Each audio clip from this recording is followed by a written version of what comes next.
Sono almeno 3.000 le dichiarazioni in Veneto che non combaciano con i dati dell'Agenzia delle Entrate e altrettante le chiamate che i CAF del territorio stanno ricevendo dall'INPS.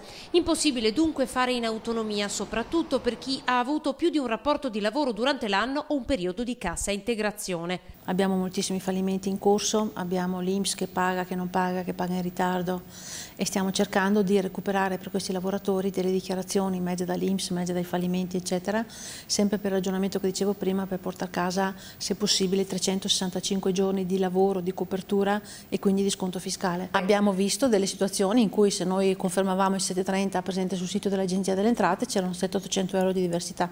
Se avete perso il lavoro poi esiste la possibilità di essere messi a carico di un genitore. C'è tutto un mondo che non ha ancora capito che quest'anno è possibile mettere a carico di una persona anziana un figlio, anche se ha 40 anni, anche se ha 50 anni, se non ha lavorato. Le detrazioni più comuni ma meno conosciute: se acquistate un garage nuovo, se avete iscritto vostro figlio ad un'associazione sportiva dilettantistica, se pagate un affitto e avete meno di 30 anni, se vivete in una casa popolare. Da quest'anno possono chiedere lo sconto sul 730, lo sconto è molto importante perché sono 900 euro se la persona non arriva a 15.000 euro di reddito o 450 se la persona non arriva a 30.000. Poi ci sono le ristrutturazioni, ma attenzione, il contributo per i mobili acquistati potrebbe essere valido soltanto per quest'anno.